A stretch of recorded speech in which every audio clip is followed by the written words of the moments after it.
Morning flower friends, it's Carrie here again to do another DIY floral segment with you. Let's see what we've got today. Got some really interesting tall stems. Bells of Ireland. If you've never seen these, oh man, look at these. They tend to be very tall and willowy. They kind of have this cool curve shape to them. I love flowers that have really beautiful natural shapes. I think it can be kind of fun to play with these draping forms in our design, and it's going to be a little bit of a challenge because man, look how tall these stems are. They almost reach over the camera height. I'll be designing in our mason jar this week, and we've also got some Aspidistra leaves. Check these buddies out. Oh, you know what? I forgot my heather, which is our other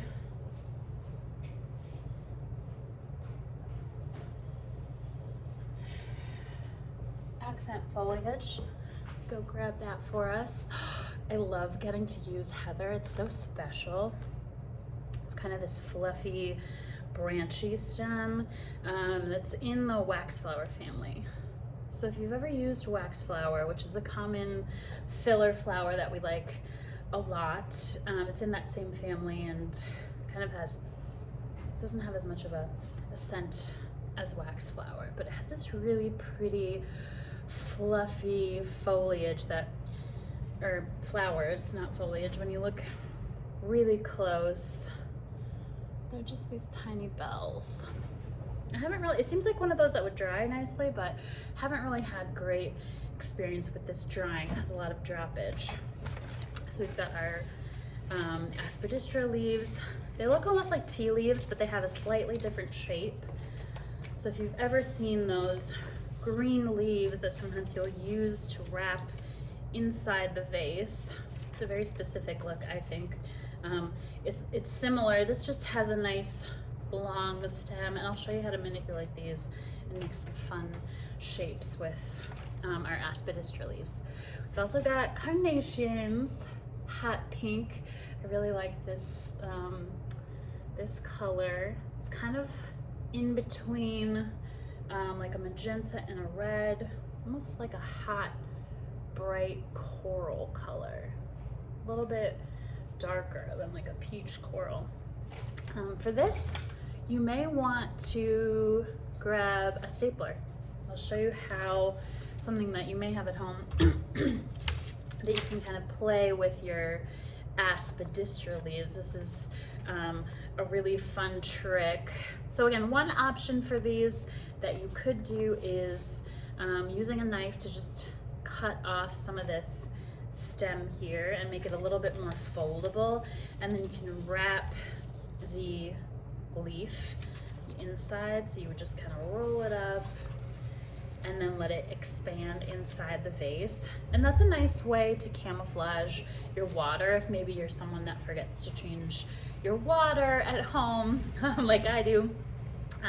That'll camouflage the dirty water. I kind of like to have a signal when the water is ready for a change, because I'll know, great, it's a little murky, time to refresh the water, and it helps your arrangements last a lot longer. Although all of these varieties, I think probably the heather is maybe gonna have the shortest vase life out of everything, but all super long lasting. So let's play around with these leaves we have.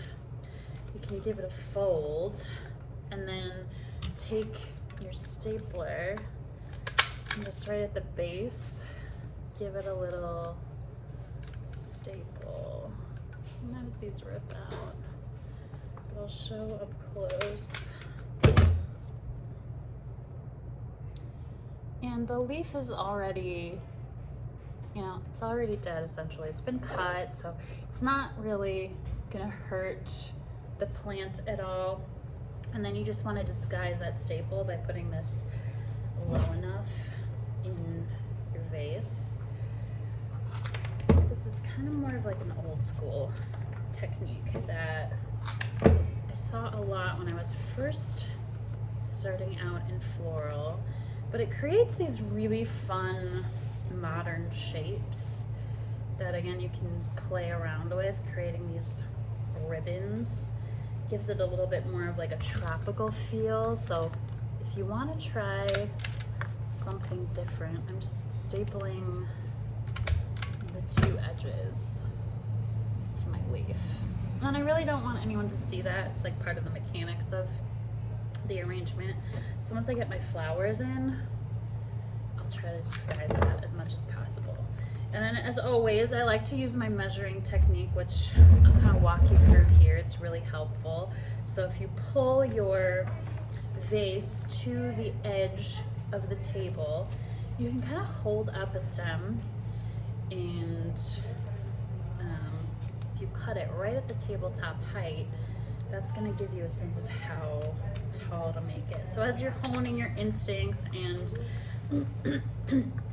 where to cut things, it's like a little trick that just will let you not take too much off. So now you could do like a third leaf to make a really pretty bow shape appearance.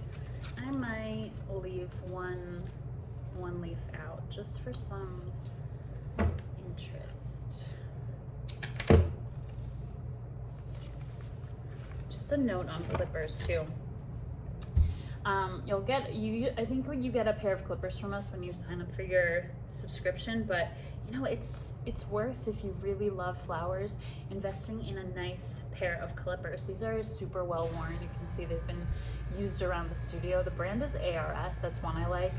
But even as much as like $60, if you're an avid floral lover, is worth it to help keep your stems getting a really nice sharp cut and giving those stems a fresh cut when they need it. Okay, I can't make these stand up perfectly, so I'm gonna start adding some other florals, and then we'll our other flowers, and then we'll mess around with that a little bit more, because I think I want to create some fun shapes with these. Maybe something like this.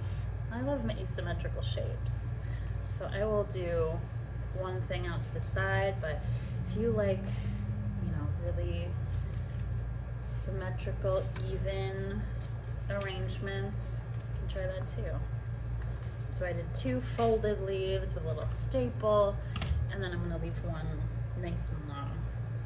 I'm going to add my Bells of Ireland next, just because these are so big, and I think I want to get these in first so we have enough space. So let's kind of evaluate our stem. Wow, it's so tall. So this is almost kind of like too tall. I mean, you know what? If you want to leave it that tall, go for it. I like to take off a couple of the lower blooms. Interestingly enough, these are actually leaves.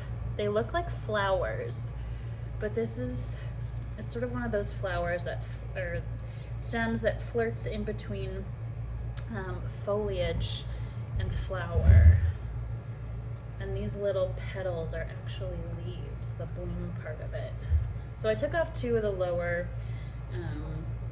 blossom clusters just to shorten this up a little bit, and now it's still really tall, but it's a little bit more proportionate.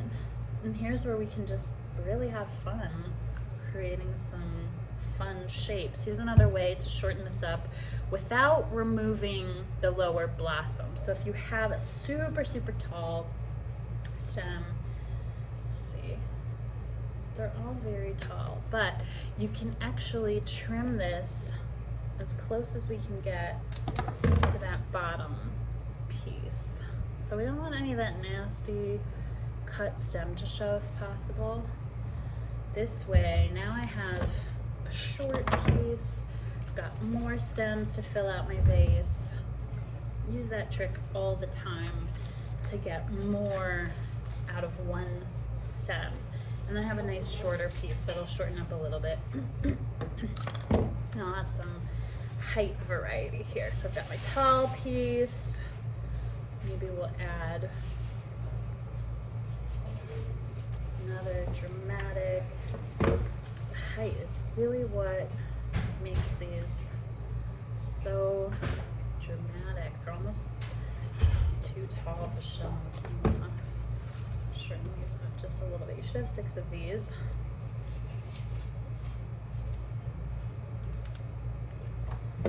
You could play to the side, creating some side action. And then I'll do another. Just a word on short stems. If you do shorten up your stems, you want to try to have them hit the bottom of the vase. So anything that doesn't reach the bottom is probably going to be too short. I'm going to play around with the placement of some of these Aspidistra leaves now. I can kind of create the positioning that I want now that I've got more stems in there. Ooh, so fun. Green. Getting ready for March. I'm already seeing all the St. Patty's Day stuff popping up, which is crazy. Every season, every year, it gets a little bit faster. It's kind of shocking. But we're gonna add some pinks here pretty soon to add some really pretty color. I've still got one more stem. And I might add over here just to balance out this side a little bit. This is really ready to take flight. And this is a great one, you know, if you're filling in an entryway, these tall blossoms, such a great statement piece. You want to leave these taller, kind of doing a more wild, lateral side look. But you could absolutely leave these tall, put it in a tall vase, and create that drama, all of the height. Okay, I've got my greens in there. Clean these up a little bit and start adding my pinks.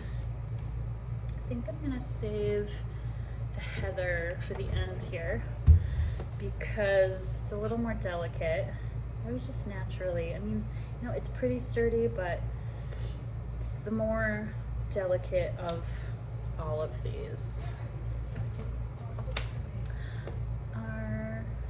Pink carnations. I'm going to open mine up a little bit more because they're kind of tight. Or you could just let them open up on their own. I feel like carnations are such a controversial flower. And then I'm going to start from the base. I kind of have got a lot of stems showing in the front here, and I want to cover that up. So I'm going to start filling in from the bottom.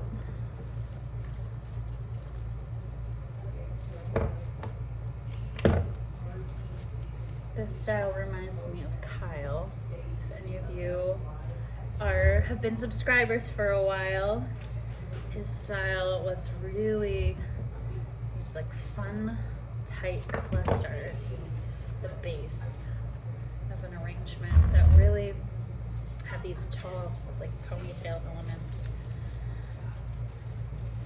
You definitely miss Kyle around here. So I'm trying to fill in this area right here.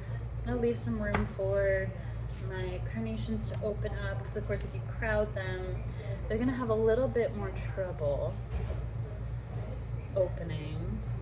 The petals are very sturdy, so I'm less concerned about kind of fluffing them open than say like a rose that tends to damage a little bit more easily. So you could even cluster that lower, filling in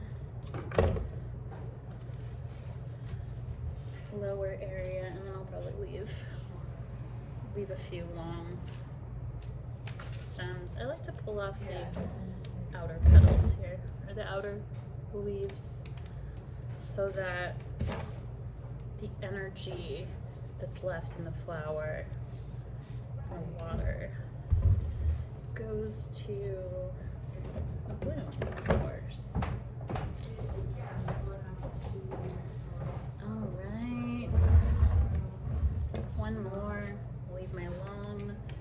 gesture just to connect this line here. This one's so tightly closed. I think I have to leave that closed to open up on its own. I've got some really fun shapes here. I'm just gonna fuss a little bit. Cover up my staple. I don't want my staple to show. So I'm gonna put one little stem right there in front of that front staple. And then we can also kind of go in and fill in with our heather. So pull your heather out. The growth pattern of your heather is like, they have these sort of central stems with some branchy pieces coming out. So you want to strip off anything that goes below the water line. Anything really fluffy like this tends to get into the water. It's the one downside of stems like these. So satisfying. Always give a fresh cut every little stem, and then just think about kind of filling in those spots where maybe you can see some of the stems. Starting again at the base, too short. Let's try to stem divide some of these pieces. Here's another little shorty guy that I'm going to try to get in. Right in the front there. A lot of times when I'm done with an arrangement, I'll go all the way around the outside and try to cover up the stems if I can. All right. So for this one, I'm going to pull off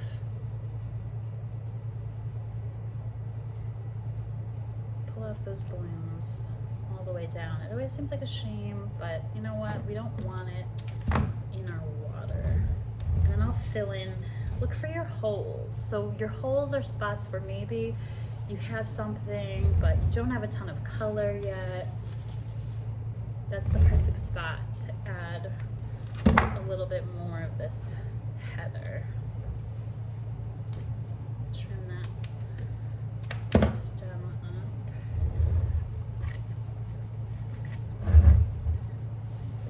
The right side here. I'm putting this in front of that Aspidistra leaf too, because that flat plane of color really opens itself out.